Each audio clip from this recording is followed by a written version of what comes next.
everybody, welcome to Theology on Tap, Phil's Point. We're glad you all can make it. We're going to start with the speaker now. My name is Dan. I'm on the core team of Theology on Tap and Baltimore Frassati Fellowship. I'll tell you more about Frassati later, but introduce the speaker. He's a seminarian from the Diocese of Denver, Colorado, and the host of the podcast, Catholic Stuff You Should Know. Please welcome Joe Doman.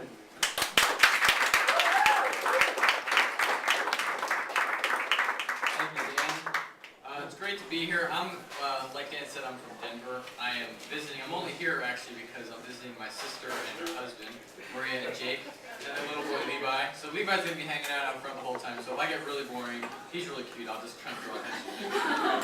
But yeah, Jake had asked me, somehow got connected with the people who run this, and asked if I could come and speak. And that's kind of how I came. I've actually never been to a. Hey Levi, we all see that you're here. It's all right. I've actually never been to Theology on Tap myself. This is my first one, so I was like, oh great, this is the first time I'm ever going to go. So this is it's a beautiful thing. It seems like you guys have this is a beautiful way to build community in the diocese. So you guys you should be grateful for what you have, even to have this many people at Theology on Tap. It's really awesome. So there's a lot of things going on just in Denver, and I know how lucky we are to have that. So it's edifying for me to travel somewhere else to see this kind of community together. So thank you for coming, and I hope this is edifying for you. As Dan mentioned, I'm one of the hosts of a podcast that we started about 4 years ago in Denver called Catholic Stuff You Should Know. It's kind of, the model is stolen from a secular podcast called Stuff You Should Know. Raise your hand if you've heard about Stuff You Should Know. Nobody's heard of it. Oh wow, only Jake. I've heard of it too, so that's two of us. Stuff You Should Know is like the #2 podcast on the web right now. It's pretty popular. It's just like two guys talking about some random topic, like how, I don't know, castles work, or how how the sun works, or something like that. Like they just kind of take a topic. So a couple of my buddies in seminary a few years back were on a road trip together listening to this. And we were just like, this is great. And the time, it was January 10th, or no, it was January of 2010. So I guess it's only been 2 years that we started this thing, 2.5 years.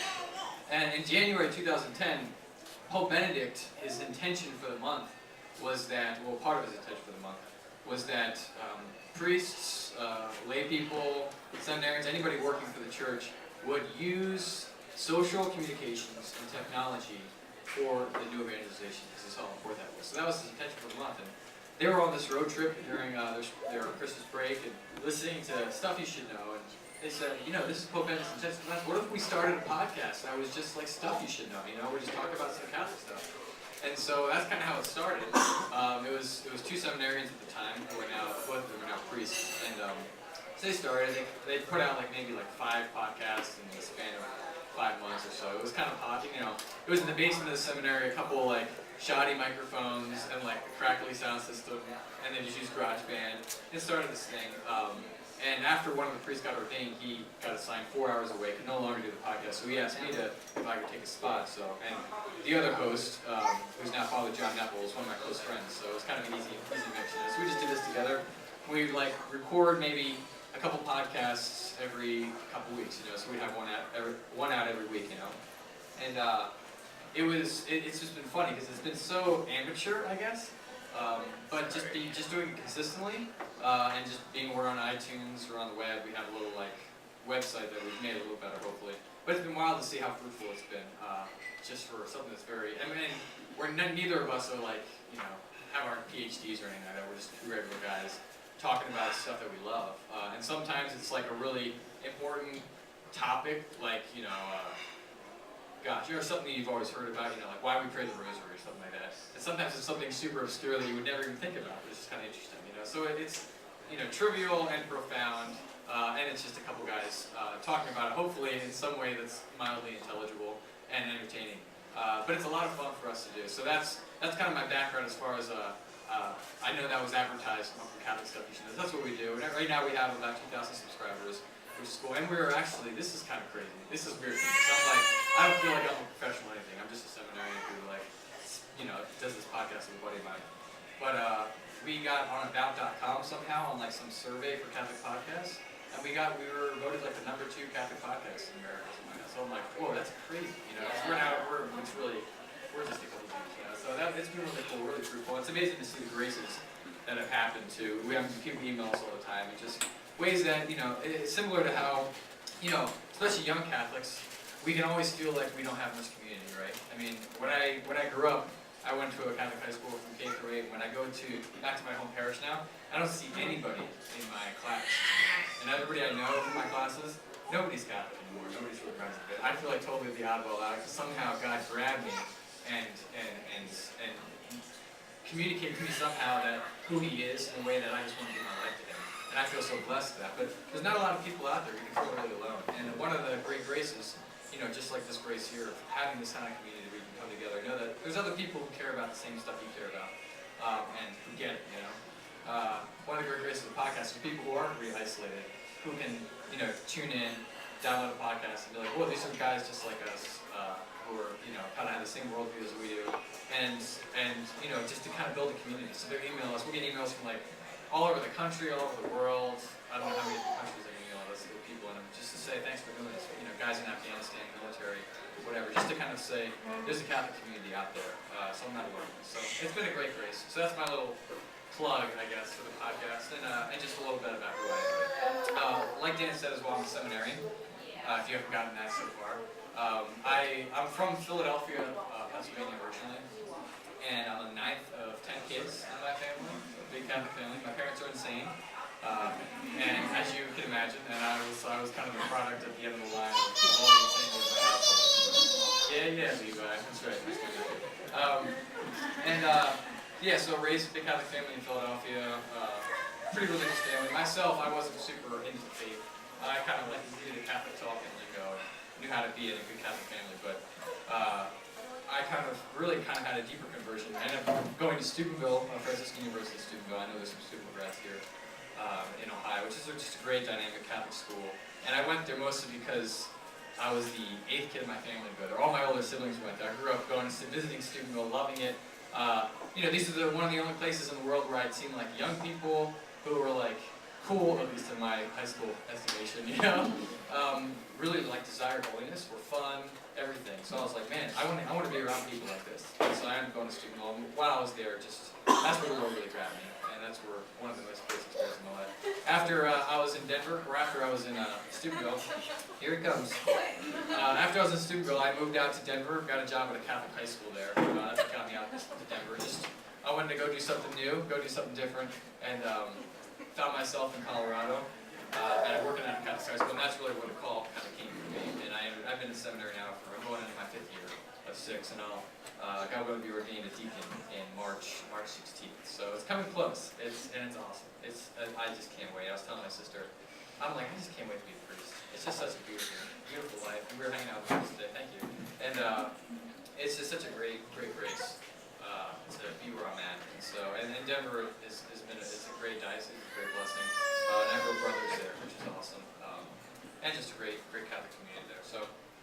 That's a little about who I am, but what I was going to talk about today, actually it was kind of funny, I had a few different things prepared because I wasn't sure exactly what was advertised. But from what I understand, I'm supposed to talk about vocation of some sorts. So I'll share with you, go in a little bit more depth about my own call, just how the Lord got me where I am.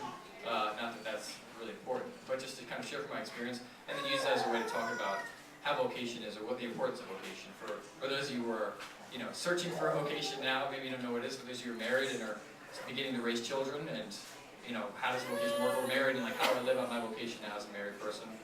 So I hope to touch on some of these things. I don't know. We have half an hour, so I don't know how much we'll get through. But does that sound good? All right, cool. So so like I said, I'm from Philly, and before you can even begin to talk about vocation, you kind of just have to talk about what it means to be Catholic and what it means to be, just to begin to love the Lord. Because vocation ultimately is the state of life, kind of the place the state of life that you have before God, which is where you're going to love God and your neighbor, is how you're going to love. That's what vocation is about. But if you don't love God and your neighbor in the first place, you're not really interested in vocation at all. And that's kind of why I need to talk a little bit about how kind of God grabbed me, because It doesn't matter. I would never have gotten into the seminary and the priesthood if I didn't want to give my whole life to God in some way. And I didn't have to. That's not the only way to give my whole life to God. But I would never have done that if I didn't want to. It just doesn't make any sense. So, like I said, I was raised in this big Catholic family, 9 to 10 kids, and I knew the whole Catholic world and everything. I knew a lot of things about Jesus. We go to Mass all the time. We try to pray a family rosary like every 3 months when my dad was like, we're going to pray a family rosary, and then we do it for like 5 days and then we'd stop doing it. We did Catholic stuff like that. And I was just kind of always tagging along. And there were people in my life who got it, who loved the Lord, who loved the church, who wanted to give their lives to Him, who were older and around me, some of my older siblings, some people who hung around our family. But for me personally, I never really got it. At a young age, there was kind of a separation. Well, I know that, I guess, but yeah, there was a way that I knew a lot of things about Jesus, but I didn't really know Jesus. You know what I mean? Like I didn't really know him. I can know a lot of things about George Bush, but I don't know George Bush or Obama or something like that. And there's a real difference. And that's kind of how my relationship with the Lord was. And when I went to Steubenville, that all throughout my time there, by the time I graduated, really by the time I was a sophomore, something just changed. I remember I went to my spiritual director, which is funny. I had a spiritual director, but I didn't really know Christ. So I was starting to do Catholic things. I think a lot of it, my desire, just because of my circumstances, I was like, I wanted to be a good Catholic because I had people in my life who were good Catholics, and I liked them, and I admired them. So I kind of wanted to do what they were doing, because it made sense. But as far as like really knowing, like my sister Marie, who's here, she would always talk about Jesus as if she like talked to him, like knew him, like I was talking to Dad the other day, and then I was like asking the Lord this, and I was like, I have no idea what she's talking about. When she talks like that, like, what are you talking about? Asking the Lord this, because I didn't really know what prayer was. I knew how to kind of do stuff for God, but I didn't really know Him, and He hadn't really impressed Himself upon me at all. And so I got a spiritual director, because that's what some people did at Steubenville, and I was like, hey, this sounds like a good idea. So I got this guy and said, hey, can we meet with spiritual direction? And we started meeting, and I remember telling him one of the first times, like, kind of what I told you, about like, I don't feel like I know Jesus, like, I don't know what people are talking about, And he's like, yeah, like, you don't have a relationship with Jesus. And I'm like, yeah, I guess you could say that. Like, I don't really, like, I want to love him, I guess, but I don't really, like, I don't know. And so he said, well, just start praying for that. That's the best way to start, So I'm like, all right. So I'd go to, he made me commit to like a half an hour of prayer every day. So I'd go to prayer, and I'd read a little bit of the Bible, say little prayers, and at the end of it, I'd just be like, and you know what I pray for? Jesus, I just want to know you. I just want to know you like a person. And eventually, he just like honestly just consistently praying that prayer. Eventually, my prayer times, I would read the Bible, and like the words would just like jump out at the page. Just like hit me so hard, and like I would read the story about the angel appearing to Mary, and Mary, hail full of grace. Read the story about the Annunciation, and it would just be vivid. I would be kind of meditating on it. It would just like I'd see the scenes kind of going through in my head. Just be like, wow, this is intense. And then afterwards, I would like talk to Mary. Like Mary would talk back to me, and I was just, my imagination was at work. It wasn't like I'm having visions in the chapel or something. But my imagination's going. But it's like, sometimes I would try to imagine stuff and nothing's happening. But other times I'd be like, yeah, imagine this, and it's so vivid, and it's so real. And the words that are being spoken aren't just words, but they're like really hitting me, like just really impressing themselves upon me. So there was this grace during this is around my sophomore year, where I was just like, all of a sudden I'm like, I feel like I know Mary. Like that's really weird. Like I said a lot of Hail Marys. I've seen a lot of pictures of Mary. We're like paintings, I guess, not pictures, but all of a sudden I'm like, wow, Mary was all of a sudden like a person to me. And it was through my relationship with Our Lady and Mama Mary that she eventually just showed me Christ and gave Christ, the Christ child to me, and these kind of prayer times continued. It was just really wild because I was doing all the Catholic stuff externally, but now I didn't have that interaction, personal interaction. All of a sudden it was real and it was powerful. And that my life just changed so much. All of a sudden I realized I'm like, whoa, this isn't just like a cool thing to do, so like, because I admire people who do this, I want to be like this, but it's like, this is kind of the most important thing, like, in the world. Like, to know God, and like, the fact that God became man and wants to know us, like, and we have a way of actually, like, dialoguing with Him, that's crazy. That's awesome. So, and that was just a shift that happened this year in school. And during the semester, I was kind of like, keeping up with my prayer time. And And as far as the priesthood's concerned, up to this point, I never had a relationship with Christ, like I said. So the priesthood was always kind of like looming in the back of my mind, like maybe you're called to be a priest or something like that back there. And I would always just block it away, like, yeah, I don't really want to think about that. I remember there was a priest when I was like in 4th grade. We were going on a walk one time at some retreat, and he asked me, "Oh, have you ever thought about the priesthood?" And I was like, "Well, yeah, I mean, I guess so, whatever, everybody kind of thinks about it." He's like, no, if you're thinking about it, you probably have vocation. And I was like, screw that. So I was just like, I don't even want to go there, So I just kind of was never really open to the priesthood at all. But at this point in my life,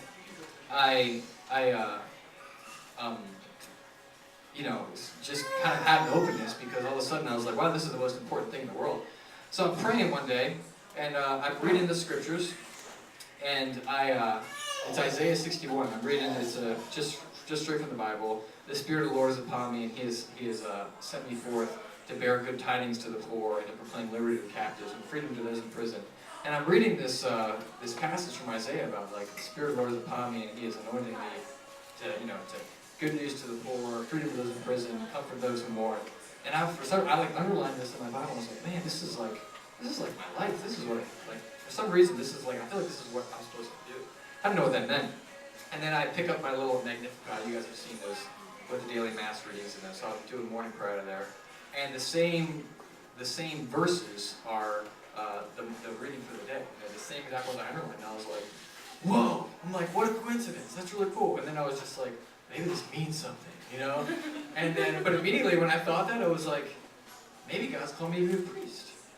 And it was just really weird. But all of a sudden I was like, and there was like this odd rush of like joy and like, whoa, that would be crazy. And like all of a sudden this excitement about that.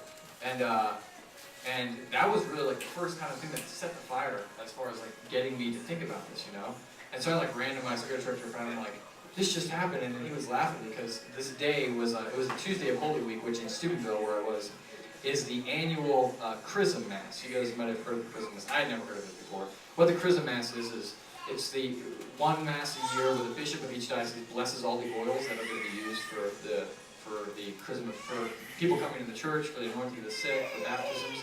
All the oils are blessed at one Mass. All the priests of the diocese go to this Mass, and they also kind of renew their promise of obedience and of simplicity of life and just fidelity to their priestly calling at this Mass. So it's kind of like the annual priest Mass. And this is the day that, I'm having this prayer experience. And the reading at the prayer at the Mass was the same verses that I talked about. And he has me open my Bible, my spiritual director was like, open your Bible to Luke 4. And I'm reading Luke 4, and it's the passage where Jesus goes into the synagogue at Nazareth, and Jesus walks in the synagogue and opens the scroll of Isaiah, and he reads, the Spirit of the Lord is upon me because He has anointed me to go forth and to send glad tidings to the poor and preach liberty to those captive and freedom to those in prison. And like he's reading the same verses that I read. I'm like, whoa, that's in the gospel too? Like Jesus read those words? And then Jesus is like, basically the meaning of that passage, like Jesus is saying, this is who I am. Like this is my mission. And this is the reading, this is the gospel at the Chrism Mass that day. So it's like all these things that are like, this is the priest Mass of the year. This is like my life. These verses like what I'm called to do. And so there's just this great openness to the priesthood for the first time in my life. And it was just such a graceful semester. And I kind of stayed there. I had beautiful experiences that year. Went to the Holy Land with my spiritual director and a few other guys, and just had a lot of graces. But by the end of the year, it really felt like, maybe this is what I'm called to. And there was the piece kind of left with it, and there was a real actually piece about discerning marriage. So I was like, heck, maybe I'm supposed to discern marriage now. Maybe this is just something the Lord wanted me to bring me through to kind of open my heart to trust Him more. And that's beautiful, that's true. So I ended up, kind of moving away from the priesthood thing, and I ended up dating a girl in my senior year of college. And by the end of my time in college, I'd broken up with her, and I was like, I don't know what I'm supposed to do with my life. And it was the craziest week of my life. All within a week, I went from like dating a girl, being in college, and I was planning on staying in Steubenville to be an admissions counselor and get my MBA. But I decided, no, I'm going to break up with her. I broke up with her like a Thursday, graduated on Saturday, decided to leave Steubenville like the next day. Didn't know what I wanted to do. I didn't even want to get my MBA anymore. And so I decided, hey, while I'm still like mildly cool and relatable, I'll like, at least in my own estimation, I'll like maybe work at a high school or something and just do some good in some kids' lives. And so that was kind of my thought, like, and I'll figure out things from there, just go from there. So it was crazy. I kind of put some nets out that week and got, offered, one of my buddies in Denver, who's the campus minister there, said, hey, there's a job open up at our high school. It's not teaching, I want to teach theology. But he's like, but you would like it. It's an administrative job, but it's like the student life. So I'm like, sure, I'll check it out. So he's like, you got to fly out right now. So it was like Thursday, break up with girlfriend. Saturday, graduate. Monday, I get this call. Tuesday, I'm on a plane going to Denver to interview for this job. Wednesday morning, I'm interviewing for this job, and it's like, goes well. And then following Monday, I get offered the job, and I'm like, sure, whatever. Like, I'll take it, So I got nothing else. So I went from like, all of a sudden I'm, all I've known is like East Coast, and I'm from Philly, and, Steubenville for 4 years. All of a sudden I'm moving west. There's like mountains in Denver, and I pack all my stuff in my car with me and my best friend. We drive across the country together and camp out a couple times, like in Iowa or something. I drive him to the airport, he flies home, and I'm just like, holy crap, I'm in Colorado right now. This is really wild, And at this point, as far as like vocation, I thought about the priesthood, dated. That didn't work out, but I wasn't thinking about the priesthood after dating, really. But it was still like an open door, I guess, like or a possibility. So I just began to pray. At this point, I was like, I'm not really afraid of the priesthood. I'm praying to the Lord, Lord, I'm not really afraid of the priesthood. That's what you call me to. I really don't think I'm afraid of getting married either. Like, I'm at a point where I'm like, I just want to give my life away. Like, I know that vocation is important, and I know that it's the way that I'm going to die, ultimately. It's the way that I'm going to die, and Christ is going to begin to live in me. The way that's what love is. Ultimately, love is, it's a gift of self. It's a sacrifice. Not just an empty sacrifice, but a sacrifice for another, for the sake of another. To say no to yourself and yes to another. Whether that's your spouse, whether that's the church, whether it's God alone. And I knew that's what vocation was, and I was like, I want to know. So I like, not that I have this anxiety about knowing my vocation, but I'm like, I just want to know. I'm ready to kind of go. I'm ready to. I don't have a lot of fears, at least that I can perceive, holding me back right now. So I'm like, Lord, just speak. So I was just kind of like, at a point before I moved to Denver, in this interim time, just each prayer time I would have, I would just kind of knock on the door at the end of my prayer time, be like, and I just want to know my vocation, if you want to reveal to me, And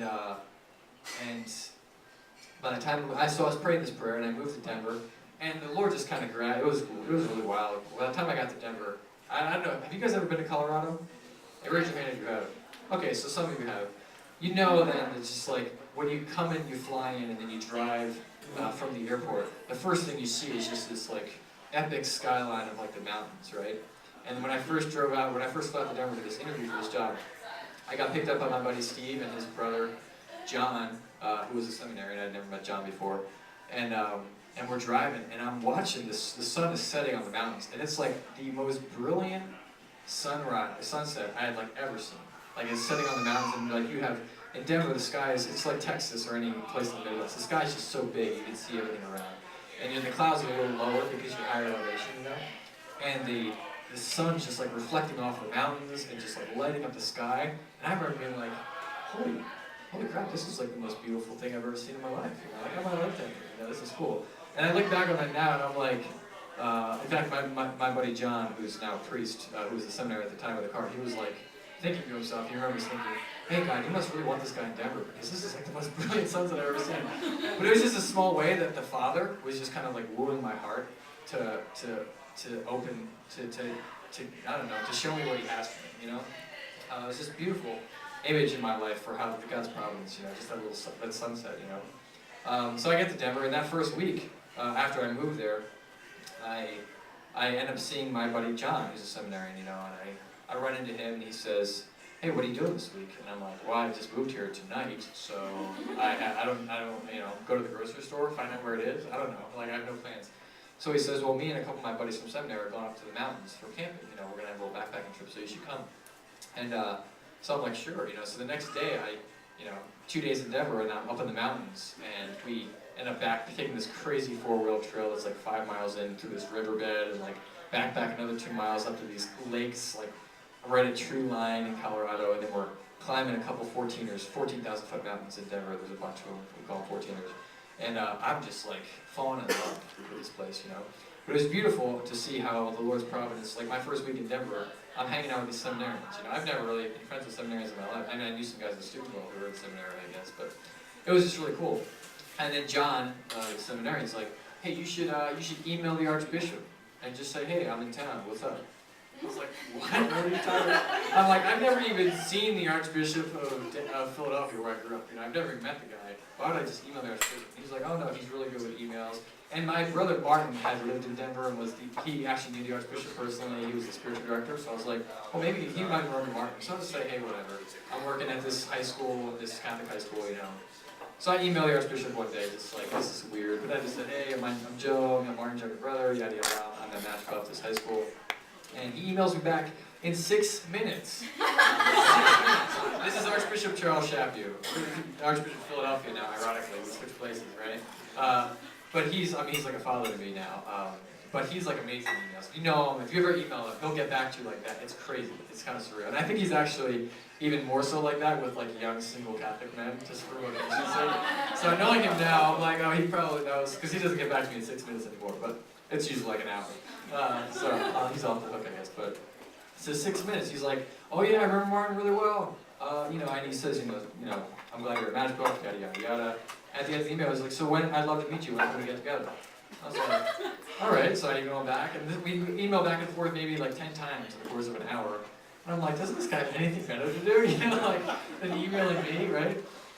So I ended up meeting the Archbishop that summer too. So there's just a lot of little experiences when I moved to Denver, where it was like meeting seminarians, kind of like seeing their life. Through them, I met a lot of young priests in the area. And there was just crazy things that were going on in my heart. That's because I was continuing to pray, all right, Lord, what are you calling me to? What's your plan for me, right?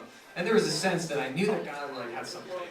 Like I had this sense of I can't explain it. It doesn't make any sense without being called, I guess. But there was just a real sense of there's something that the Lord has for me. In fact, I remember when I was leaving Steubenville, I was praying the Rosary, and I just had this I was thinking, this point of decision between should I stay here and continue to date this girl, or should I leave and I don't know, do something else.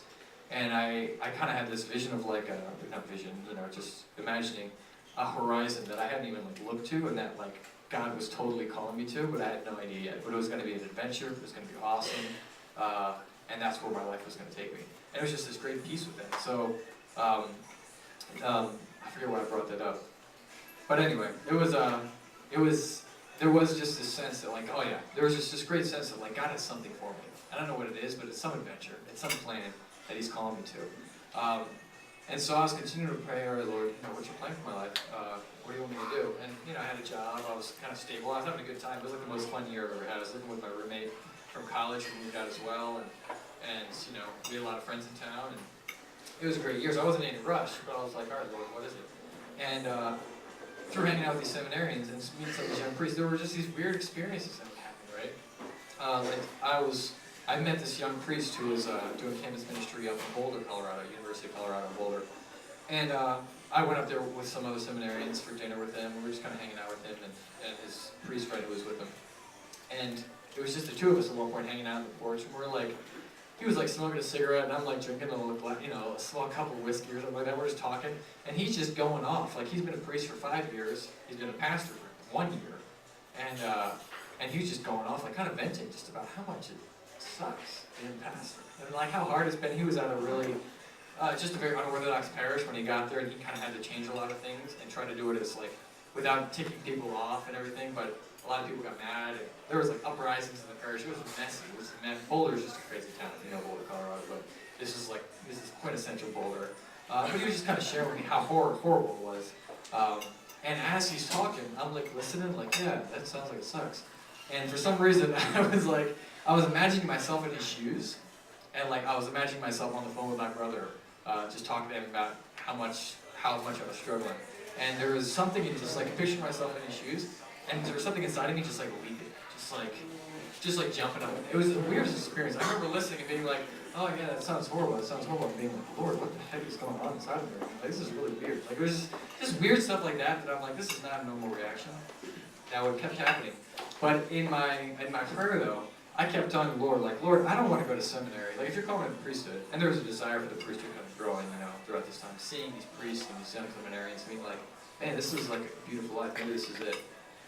And but I kept telling the Lord, I don't want to go to seminary unless I know you're calling me. Because I kind of thought about the priesthood before, and I really, had a great peace about it, but then I really felt a great peace about marriage and didn't, I didn't feel like the Lord called me to that. I didn't want to just flip-flop again, I did a priesthood thing, now I did a marriage thing, and then that didn't work out, so I'll do some priesthood thing again, then I'll do something else after. I was like, no, I don't want to deceive myself into doing something just because it seems attractive right now. So I was like, Lord, if you're calling me, you've made it so clear in the past, like, Lord has just been so faithful and guided me when I've kind of waited for him to really speak clearly. And so I knew he would do that again, so I was like, I kind of said, I'm not going to go to seminary unless you like hit me over the head with a 2x4. Because I know you can do that, so I trust that you can do that, and if you're going to call me, you're going to get me there. In the meantime, I'm just going to continue to seek you and just care about giving myself and, whatever I have for me, whether my job or my friends or any other ministry. And so the Lord, I think, was kind of like, all right, here comes the 2x4, So there were little things like this conversation with this priest, or these kind of scenario meeting the archbishop things, and yeah, I was just kind of waiting for the Lord to speak clearly. And I don't know what that was going to look like. I don't know if he was going to literally write it on the wall, or come down out of the skies, or a sign was going to fall in front of me that's like, you're called to the priesthood or something. But what ended up happening, I was at a wedding in one of my buddies in college in Pennsylvania, and I was flying back. It was actually, I just had the anniversary thing, so it was July 31st, the Feast of St. Ignatius, who was my household patron. And so it was kind of cool. And I just called my spiritual director, another guy, a priest friend of mine, who just kind of followed me. And he goes, I told him a couple days before, hey, just pray for me. I'm really thinking about, just what God's calling me to. So it's just kind of something on my heart. So if you just pray for me. He's like, yeah, sure. So he calls me 2 days later. Oh, thank you. Oh, my goodness. Don't mind if I do.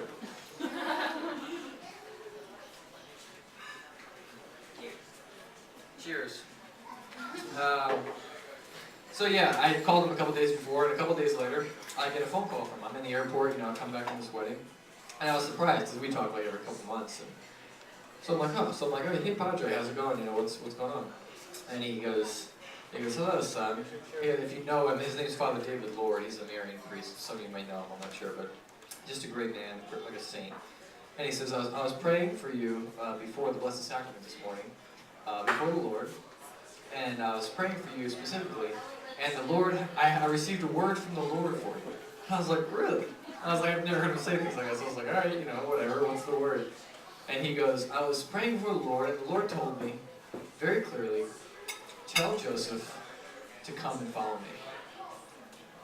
And that was it. So I was like, really? I'm like, that's it? He's like, yeah, that's it. So he's like, why don't you pray for, just think about that for a couple days, give me a call and we'll talk about it. I'm like, all right. So I hang up the phone, and I'm like, what the hell was that? No. I'm like, Lord, if you call me, I don't want you to tell somebody else to tell me. I want you to tell me yourself, right? But at the same time, I immediately thought I would just have this prayer time the day before with the call of Elisha from the Old Testament in Kings. And Elijah, the prophet, calls Elisha to kind of replace him. And what he does is he goes up to Elisha, who's walking in the fields, and he just takes his prophet cloak, off of him and puts it on Elisha. And Elisha's like, all right, I guess I'm going to be the prophet now. So he burns his final equipment and kills the oxen and says goodbye to his parents and follows Elijah. And I was praying with this the day before, and I was like, man, Lord, if you call me, that's what I want to, whatever you call me to. I wasn't thinking priesthood, whatever, I want to respond like that. I just want to burn everything and just I'm ready to go. And immediately the next day, the Elijah in my life, this spiritual father comes and says, God's calling you, And so I got off the phone and I was thinking of all these things, and I was kind of like, this is bullcrap. But at the same time, I was kind of like, this is real. There was a profundity of the situation. I was waiting for something that was really clear from the Lord, and it was there. And it was kind of so many probabilities and possibilities pointing in one direction to the point of certitude, and it demanded a response. Yes or no? What do you say yes or what do you say no? And so that was really the last time I doubted my vocation at all. That was a great grace. That was July 31st, I guess 2007, right after I graduated. And it was wild. And so since then, it's just been I haven't always embraced it. I mean, there's definitely times where I'm like, get me the hell out of here in the seminary. But there's been a real clarity of the Lord's call for me. And it's wild. It's so wild. And it's a great grace just to show this to you, because I don't always think about this all the time, but it's a great reminder of me man, God has just been, I don't know how he got me here, but he was just so clear.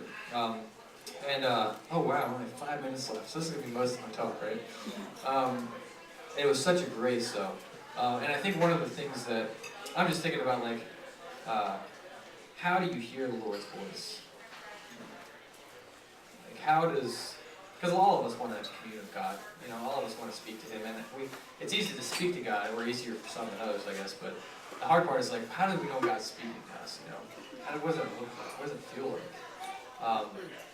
And I realized the times where I could hear the Lord calling the most, and that where He just spelled it out for me, and because I'm kind of slow, you know, I'm kind of stubborn, but were the times where I felt like I was more willing to do whatever He said, no matter what. And I think that's kind of a prerequisite for really hearing God, is like being willing to hear God. You know, because sometimes we don't know what we want to hear. And I just look back at my life, because it wasn't really until I had received the first kind of call that I showed it to you, because it was the first time in my life I was really open to be like, whoa, you know, whatever, you know, the Lord calls me. And then this time it was just kind of like seeking.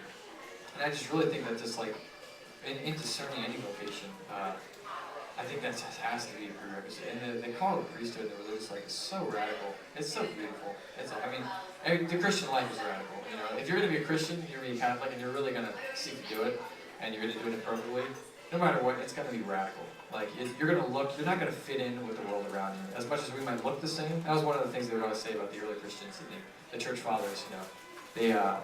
There's this beautiful thing in the officer readings, you know, that they're citizens of every country, but they're not citizens of any country at the same time. They kind of are the best citizens, but at the same time, they consider themselves strangers in a foreign land. You know, they kind of blend in with the world. They don't find them all in one social class or anything, but at the same time, they don't fit in anywhere. They're totally different. And that's what it means to be Christian. And so it's radical no matter what you do.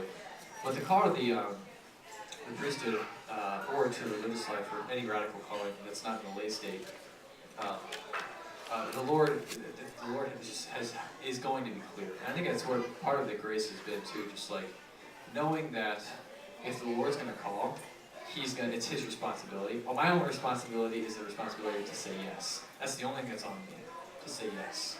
Whether that's yes, I'll spend half an hour in prayer each day to kind of like give you the time to speak, or yes, you know, I will go out and serve the homeless, you know, once a week, or yes, you know, if you're calling me to whatever state of life that is, that's all. That we don't have to like. It's not some sort of like. I think sometimes we think about.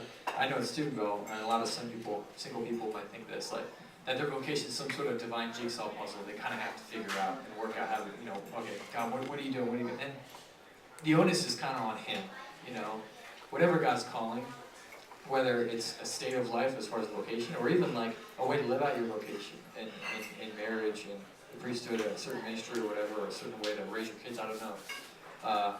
We seek Him, but the onus is always on Him to kind of speak clearly, you know. And if He's not speaking clearly in the way, if we're as open as we can be, we surrender, we've abandoned, then we have nothing to fear. One of the great quotes I love to think about, St. Faustina, she said, the greatest obstacles to holiness are worry and anxiety.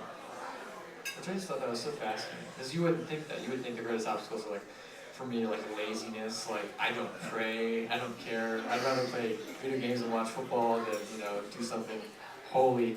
But that's what she says, the greatest obstacles to holiness are worry and anxiety. And the greatest way that we can grow in holiness in some sense is to surrender our future, to surrender the present, to surrender our lives, our spouses, everything that we care most dearly about, and say, Lord, my first desire is to know you and to do your will. And I know that you, and I trust you that you're good and that you love me and that your will entails in some way my happiness and my own good, even if that means real suffering, even if that means real sacrifice. But I give you a blank check to do whatever you want with. And the more that we do that, the more we have the grace to surrender, the more God can actually, it opens up a pathway in the heart where God can actually speak and just dwell, even if He's not speaking, but just to give Him the peace of His presence and the grace of abandonment of His presence. So that's really all I have time for. I'm sorry, I just kind of keep talking and talking. I was hoping that's the question and answer, but it could be running out of time. So I'll be around, I don't know how long. I don't know how Levi's doing. I might stick around for a little bit. But either way, it was great to kind of share this time with you. Thanks for listening. I'm sorry this is total bore for you, but either way, you're here together so you guys can have a good time now. But I thank you for your time, and yeah, I'll be here if you want to talk. So thank you. All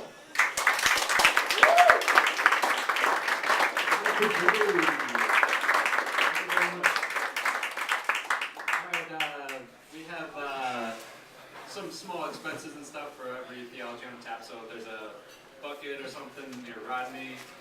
And he's also got the email list if you want to sign up for emails, weekly emails for the Theology on Tap. See him. And as for Frassati, we got a lot of events coming up. Kate Flores, correct me if I miss anything. We're reading Dante's Paradiso this month for the book club if you want to join us. The Frassati Worship Night is August 18th. We're having a movie night August 25th on the lawn at St. Philip and James. Outdoor movie. It was pretty awesome last time we did it. On the same day, August 25th, we're doing a Habitat for Humanity volunteer thing. So, you do that during the day, and then you watch a movie at night. And also we have Bible study on Monday nights. I think we have one or two more. One more. So this Monday night is the last one. So thanks so much for Joe. And as an icebreaker, turn to somebody you haven't met and introduce yourself. And I was thinking, tell them about your spiritual journey. That's